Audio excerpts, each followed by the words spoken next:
Okay, so we're going to talk about Google Forms. I'm going to give you a quick rundown. So first off, let's go ahead and start right off the bat with what you should do first. So when we get going. Did you do that yourself? I That's did. cool. So once you're in Google Forms, you're going to make your first question the actual name of the student. So as you're going, you want to make the first question your name, so that way when it makes the final spreadsheet, it'll actually break it down by that student. So if you don't have that, you won't know whose is whose. Okay, say that again now. The very first question of the Google form has to be your name. Has to be my name. First question. Like, if, say, you're my student, my question would be your name, and then it would be a short answer question. You would write your name into the answer box. And that way it sorts them. That way it'll sort every answer that student submitted.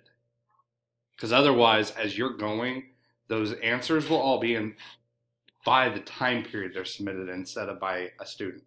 So your first question will be like, say it's like my student is you're my student. So Correct. my first question would be you're going to put your name and they're going to answer Nick Flowers. Nick Flowers. Okay. Correct. Okay. Gotcha. And then everything else on that kid's form will come in under that kid. Correct. With Which I'll even show you an example of here in a little bit. This should change to short answer. If not, all you gotta do is click answer type and you'll choose short answer. At the end, make sure the answer key is blank for this with 0 points, unless you want to give a freebie point just for name. Because if you want it to be a self-grading form, you have to make sure you put that as 0 points. Otherwise, it'll give it a point value of 1. Okay. Now, if you want to give them a free point just for doing the things they're supposed to, feel free. Okay. So that was the first one. So they put their own name in it and give it 0 points. Correct. Okay. The different type of question types you'll find are multiple choice, which we've all worked with before.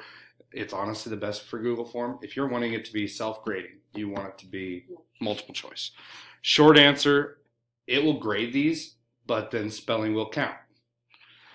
It does allow you to have multiple options for those kids who, will use capital letter as the first one or lowercase, so you can put both options in. But again, if you use short answer, they have to spell it correctly. Okay. Which How does that work? I'm sorry, go ahead. No, go ahead, ask your question. I mean, how does that work if it's short answer and this person writes it in a simple sentence and this person writes it in a compound sentence and this person... Now, see, sentences would be considered a paragraph answer, Oh. whereas a short answer would be like, who was the first president of the United States? They would put George Washington. Gotcha. They would have to spell George Washington correctly. So 1 or 2 word answers. Yes. Gotcha. Yeah, like, so vocab words. I give you the definition, you have to put in the actual term. Gotcha. Okay. Yep. There's checkbox or drop down, so multiple option. Grades again. This is a little different than multiple choice. Obviously, again, it's multiple option. And then, Hold on, back up. no problem. Okay, multiple option. Which is the checkbox or drop down. This allows you to make multiple choices be correct. Whereas multiple choice, you have A, B, C, D, which one is correct answer. Gotcha. So it could be like A, B, and D. Correct. No. Correct. Okay. Paragraph answer, it's just like you were asking a moment ago, short answer. It's actually a paragraph or a sentence. It's the type you yourself will have to grade. Okay. So when they get their score back, it'll show that they're getting 0 points right off the bat. But that's because you haven't graded them. Okay. Then you go back and... Then you just go back in, correct the score, and realistically, it's not going to put it to your grade book for you, so you don't even have to change it in the spreadsheet. I got But you can to make sure that way you have a second system of checking yourself. Go ahead and go into here real quick. Question choices. You can click on the answer key to set the point values. I'll show you that here in a little bit. And then you select the correct answers. So if it's a multiple choice, you have to actually make sure to choose the correct answers. I just learned this the other day because originally I thought you had to submit one of the forms yourself. Yeah. And then that would be the first one on the list. And then you just use it to base down. Which I didn't know that you could actually make it have correct answers. So I got to learn the other day. Click on the answer key, set the point value. Correct. So there's actually answer key function. you set the point values, and then you set which one answers are correct. The only thing, obviously, you can't set a correct answer for is your paragraph answer. Yeah. Got This can cut your grading time down so easily. I needed to do paragraphs though. And I said, come on, Nick. I know. Okay. Then make it a short answer and make them say, you have to have this exact sentence. For this definition, I expect this wording and I expect it to be spelled correctly. And since it's English, I expect grammar to be correct too. Set the bar that you want. Then you go, we'll talk about images real quick. If you want to add images into Google Form, there's 3 different types of images you can add. First, you can click the image icon that's right at the top by the question itself. This will add in a line with the text, meaning it'll read your question and then a picture will be right at the end of it. So maybe you're saying, who is John Brown? And then John Brown is right there looking at you. And then they have their options. To trigger their memory. Correct. Question type 2, you can click the image icon next to the question, which will arrive under the actual question. I actually, on options, will show you guys what it looks like, so don't worry. And then the third option, there's next to each answer, it allows you to insert one per answer. So which of the following objects would be the noun in this sentence? You give the sentence and then choose the words and have a picture with them to kind of trigger, make them think, is this a person, place, or thing? Okay. Okay, hold on. Back up to that last one. So number 3, right next to the answer options. So maybe you're doing mitosis and you're wanting the different stages. You could have a picture to go along with each stage's name. And there's a little icon next to the answer bar that you just click and insert the image. So more than one image. Correct. Which will extend your page, but ultimately it helps that triggering with the image. Okay. Which, here's image to kind of help. So as you can see right here next to number 3, I have the image point clicked up. That would allow you to have an image right next to the option. This one over here for the whole question, because it's right here with the whole question option. Or right next to here will be the third one that sadly didn't appear. That will make it appear right next to the question. Gotcha. Kind of makes sense? I think so. Awesome. And again, when we make one here in a little bit, we'll just look, we'll mess around with it. How come our pictures on there? Because I'm recording. Oh, I'm so glad you're recording. Sorry, guys. You should have told us. I did. Isn't that like burp or something? This is for my grade. Okay, 3 add-ons. Add-ons are great. Google's full of them. Tons of add-ons and extras. If you click on the 3 ellipses on Google, it's always on the upper top left. There's the 3 stacked dots. That's the 3 ellipses.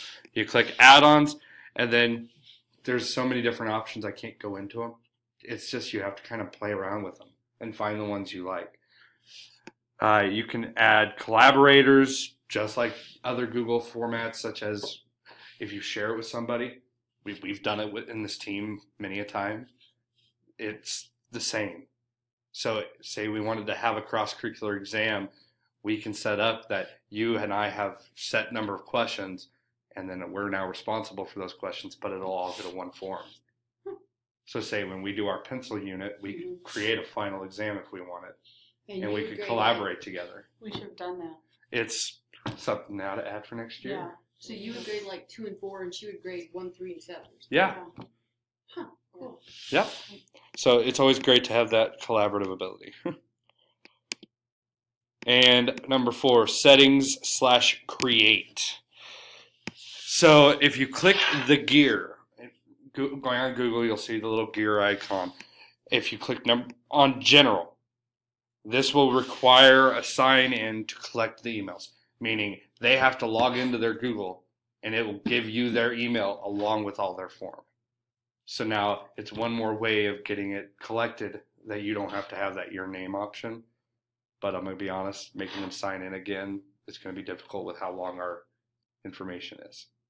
And we all know how long it takes for them to log in as it is. Presentation settings. You go into presentation settings. You can select to random order, meaning every person in that room is going to have them in a different order depending on how many questions there are. Because obviously, the more questions, the more randomized it can become. If you have 5 questions, it can only randomize so many times. And then to auto grade, you have to turn the function on. It just won't do it for you. But if you go in and turn auto grade on, it automatically will grade it as they click turn in. Nice. And then you can go in. Just bam, like that. Correct. Just bam. Bam. And then you have it forever. Wow. So like as soon as the whole class is done, you can say, You can go, okay, like hey guys, we see number 1 here, about 80% of you missed it. Okay, let's go back and talk about it. So now you have automatic feedback. That class period instead of a week. Like Socrates. Yes, it's a lot like Socrates. Okay. Take your quiz. All you have to do is give them the quiz. You click send, and then you can either have it through their email or you can share a link. Because I use Google Classroom, I use the link. So I click create a link, copy and paste it, and I put it right there as an assignment. And when they come into class, they know immediately. They go to their Google Classroom, and they click on it, and it'll take them right to the form. Have you done this? I have. Does it work? It works great. I'll even show you one of the ones I did this year. Cool. Yeah. I post this as an assignment in Google Classroom, place in the comment box. If you don't put it in the comment box, it doesn't become a live email. So it can't be the title of the assignment. So like maybe you're wanting Kansas Bill of Rights quiz. That would be your title, and then have the actual form in the comment box. And then they click on it. That'll take them to the form. The form goes in the comment box. Correct. So whatever your link is, that's what's going in that box.